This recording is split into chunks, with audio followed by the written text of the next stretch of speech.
I am Police Officer 2, Brian Taylor. This is my partner, Officer Zavala. I'm in my chonies. I know, dude. Come on, come on. I'm in my chonies. No. Come on, man. We were basic patrol here at Newton, one of the toughest divisions in the LAPD. Take pride in what you do, you guys. Yes, sir. I got him. Try to run. Pit him, man. Pit him. You know, I see you guys out here being good little company men. It's all fun and games. You get to run and jump and fight and shoot. I'm down with that. Yeah, I mean, we spent, like, we wanted, because we knew that it was like a found footage kind of a movie, and it was written mainly of like a relationship kind of, you know, delved into the different kind of relationships, you know, this guy with his partner, him and his wife, and, you know, him formulating one with his girlfriend and wife-to-be. We wanted it to be as real as possible, like what it's really like to be like a police officer and how they spend time, you know? And so we did so many ride-alongs. At first it was like, wow, this is exciting. Then I was like, okay, enough of this. And then it actually got to be really interesting because you got to be in the head of you know, the police officer and think the way they think. And it's scary, like, for an actor to be like, finally like, wow, I feel like a cop, you know? And then remind yourself, you're like, oh, you're an actor. So it took a little bit of time to shake it off, but it was an eye-opener, you know, to see people that actually care about the neighborhood, you know, care about the culture, and then actually want to protect those people that, like, actually want to do good in their lives, and then, you know, have total and full confront to be able to, you know, fight those criminals, or, like, you know, make sure that they're not hurting the honest business owner, and to try to, you know, make their neighborhood that they're assigned to, like, a better place. And, you know, in tandem with, like, the, you know, the gangsters and the criminals and like, you know, South Central is, it's kind of scary, like, you know, doing the ride-alongs and seeing these guys, you know, like when somebody pulls a gun, you know, like that's a stolen gun with the serial number kind of, you know, scratched off. It's kind of scary, you know, and it's not always a typical person that has that you think you're like, oh, this guy's dirty. That's what's so surprising, you know. So beyond the ride-alongs, did you do any more police training, like? Yeah. We did. I did police training with my wife.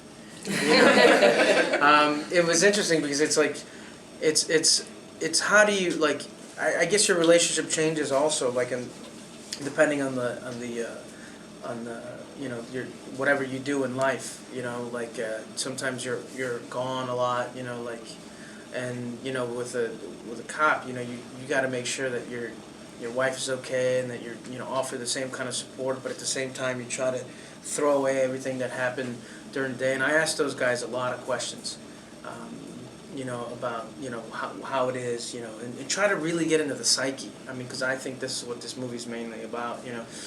There is, like, action sequences, and some people would say it's like an action movie, but for me it was like kind of like, you know, the movies that I love, like You Can Count on Me, you know, where it really focuses on the relationships. And I asked, you know, then we did weapons training, we did sparring, you know, and it really gets you in the mindset when you punch somebody in the face and they're punching you back. Dude, are you gonna hook up with a Mexican girl? They're trying to hook me up with them, dude. Dude, it'd be great if you did. I But get it, man.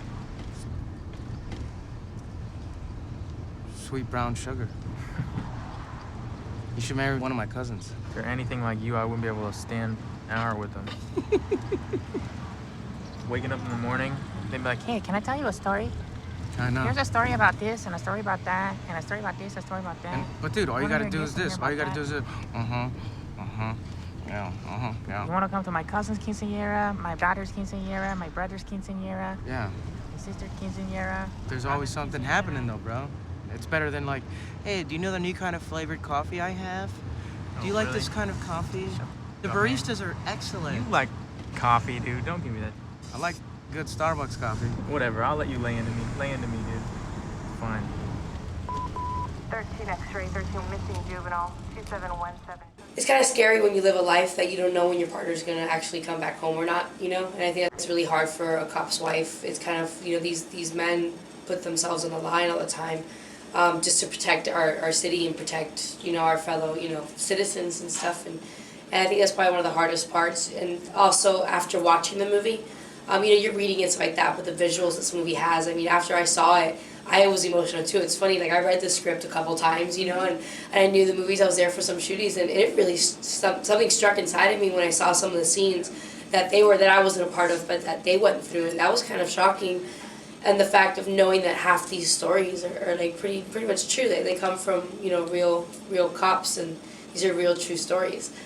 So it's kind of freaky things that really go on in a normally looking neighborhood, you know, and what goes on behind doors is kind of crazy. And you know, my vision has kind of changed towards cops just because of what they do on a day-to-day basis. There was a lot of humor in this film, more so Yeah. than, somebody said that last night, more so than expected. Do you think, like, riding along with these cops, that's kind of like a defense mechanism for them because they have to see so many, like, horrific things? I think it's just dudes being dudes.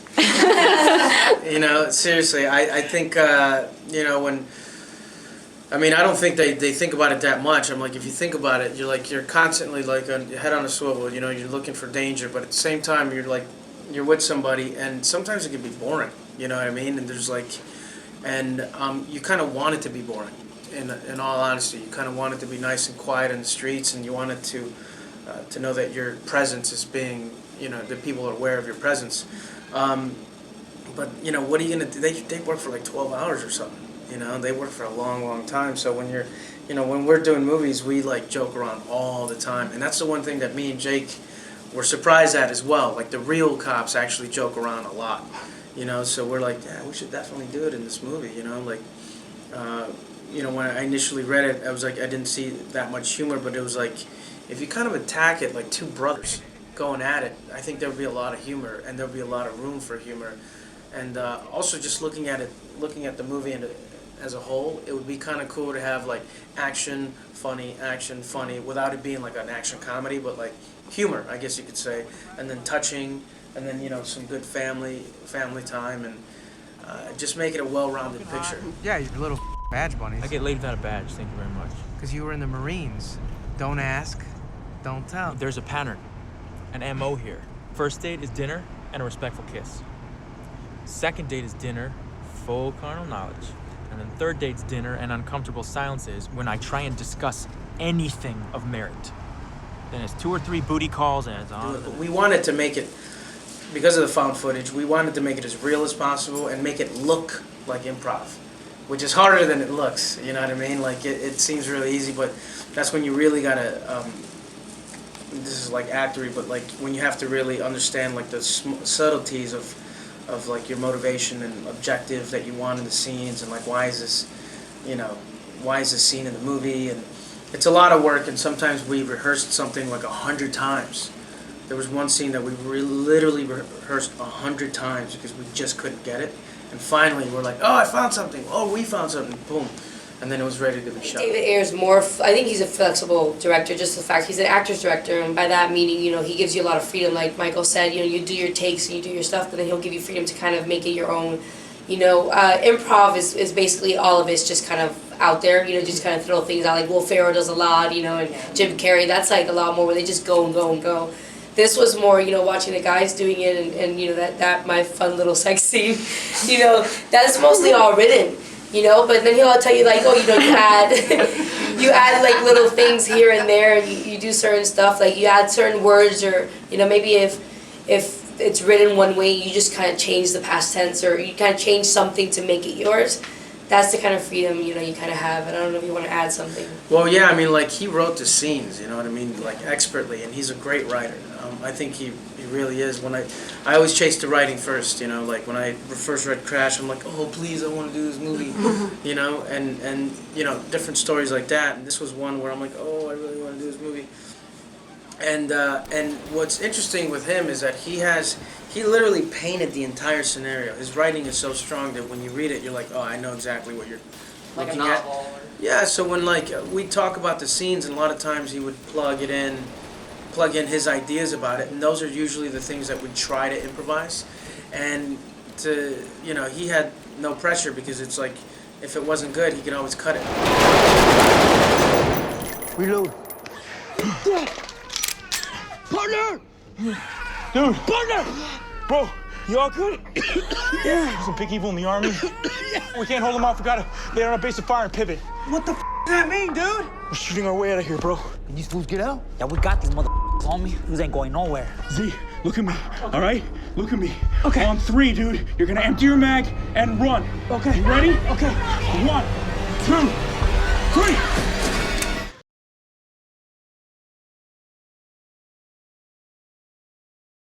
So I'm like, I kept trying to use it in life until it was, you know, like the old lady, you know what I mean? That's my old ladies, man. Like, you know, that's a hard one to pull off, especially if you're not comfortable with it. And then so you have to do it and do it and do it and do it in life. Where I remember I was like, hey, so how's your old lady? And then my friends would be like, that's my what, dude? How's your old lady, dude? Yeah, my girlfriend.